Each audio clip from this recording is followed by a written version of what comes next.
Alhamdulillahi Rabbil Alameen. Wassalatu wassalamu ala sayyidil mursalin. Amma ba'd, fa'a'udhu billahi minash shaitanir rajim. Bismillahir rahmanir rahim. My dear respected elders, please repeat after me. As-salatu wassalamu alayka ya Rasulullah. Wa ala alihi wa sahbihi ya Habiballah. As-salatu wassalamu alayka ya Nabi Allah.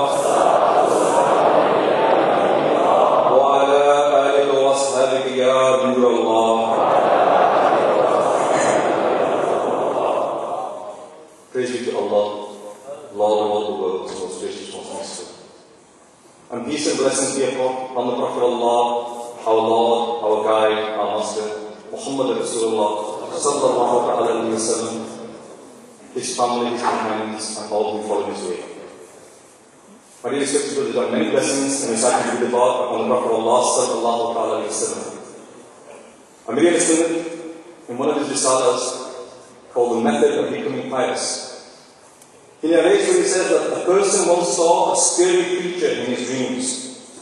Frightened, he said to the person, "Who are you?" The creature replied, "I am your bad deeds." He asked, "How can I get rid of you?" And the creature replied, "By reciting the da'wat on the Prophet of Allah, Sallallahu Alaihi Wasallam. Sallamahul.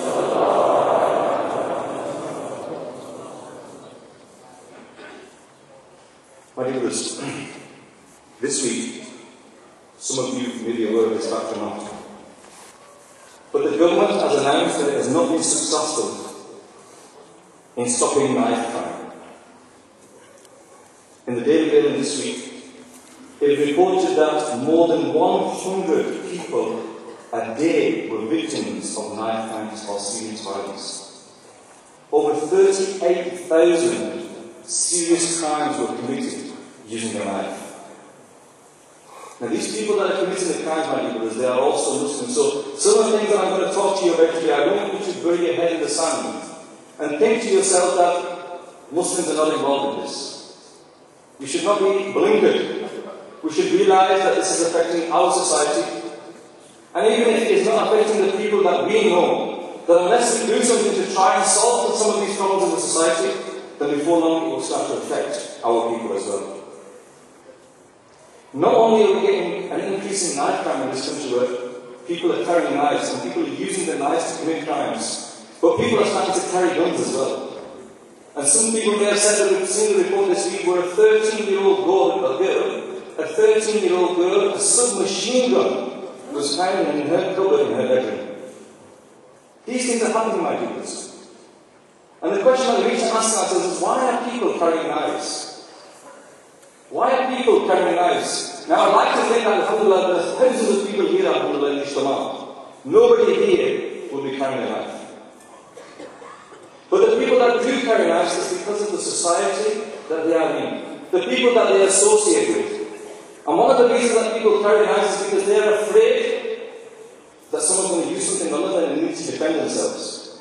Or they want to attack someone. And the only way that happens is if you are in a culture, if you are in a society where this becomes the norm. And this is normally known in this country as a gang culture. And what happens nowadays, my dear, is that a lot of youngsters today, they join these gangs. Because they want to be part of the crowd. They succumb to peer pressure. Where all the friends are doing it and they feel that because their friends are doing this, they have to do this as well. And so they join these gangs and become part of these gangs. But unfortunately, these gangs are not just a group of people who get together and discuss good things. Unfortunately, these gangs become more sinister. These gangs then become starting involved. A lot of the gangs are involved in drugs as well. And my people, today, according to a recent survey, 75% of all students, 75%, this again, my people, do not think that this is not affecting the Muslims. 75% of all students have taken drugs. 75% of all students. That's 3 in every 4 people who are taking drugs. Drug use is on the up. It's increasing in the community. The youngsters that are aged between 13 and 24, drug use is on the increase, my viewers. Drug use and alcohol abuse is worse than it has ever been. A recent report said that there's been a 12% rise in the number of 13 to 24-year-olds who are actually getting information, going to counsellors to try and help them to solve this problem. Now I feel that you're still not convinced that this is happening in the Muslim community as well. But I can give you two examples. Where I come from, not far from where I live, a 14-year-old girl, Muslim girl, is suspected of drug dealing.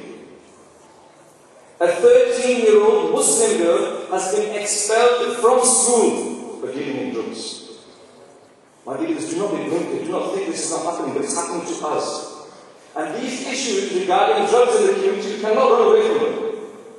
Some of our brothers have said to themselves, well, what we'll do, we'll close up shop, we'll sell our house, and we'll move our family abroad to a different country. A lot of the brothers are thinking, let's move away from this country. Let's go to Pakistan. Let's take our family there. My dear brothers, in 1980 was the first known case of heroin abuse in Pakistan. By 1981 it was 25. By 1986 it was 500,000. Now it is estimated that there is a recorded 1.5 million heroin abusers in Pakistan alone. This is the country that we feel that there is no problem there, but there are problems there as well. Do not think that we can run away from the problem. In Pakistan alone, there are 1 million confirmed opium users, 300,000 confirmed hashish users. These are confirmed cases. Those are not those cases where people are not involved at all.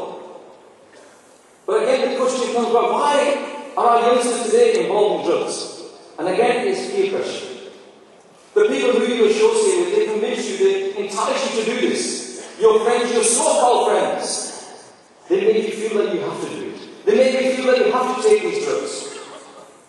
And in these gang villages, you see the brothers. They have the big cars, and they have the big money. And you will know of people that are driving cars that are way beyond their income. And we know, a lot of us know that why, the reason they are driving these sort of cars. Our brothers, and unfortunately our sisters, are attracted to this, to these environments, to these cultures. And our sisters are attracted to this. Because what happens with our sisters, they see that these people, they will be able to spend money on them. They will be able to buy them gifts.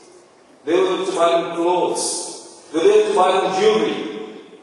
But my brothers, what happens is, as they go down the line, they also buy pregnancy. And we all know, my brothers, that in this country, approximately over 40,000 teenagers, single mothers, girls that are not married, are getting pregnant every year. The highest rate of teenage pregnancies in the whole of the Western Europe. Why, my brothers? Why is all this happening? And again, we seem to be blinkered, we think it's not happening in our community. We close our eyes and think it's not happening. My brothers, there are known cases at this time in Birmingham, where we are stood here today, that sisters are leaving school at lunchtime, Muslim sisters are leaving school at lunchtime to get abortion during the break time. And this is happening. And if we bury our heads in our sand and think it's not happening, we're only fooling ourselves. My dear brothers, this sin of abortion is such a huge sin. Allah says in the Quran, and when the girl child that was buried alive is made to ask, for what crime has she been slain? My dear brothers, and do not think that it's just a sin on the sisters. The brothers that have committed adultery as well, they are held responsible for this as well. But again, why are we doing it? The question again comes to our mind. Why is all this happening all around us? And my dear brothers, it's the environment, it's the community that we live in. There are many cases of sisters leaving the home wearing the burqa. They will walk out of the house wearing the burqa, but then they will go to a friend's house, take the burqa off, get a jeans on, get a t-shirt on, go all around town, enjoy themselves, and on the way home, they'll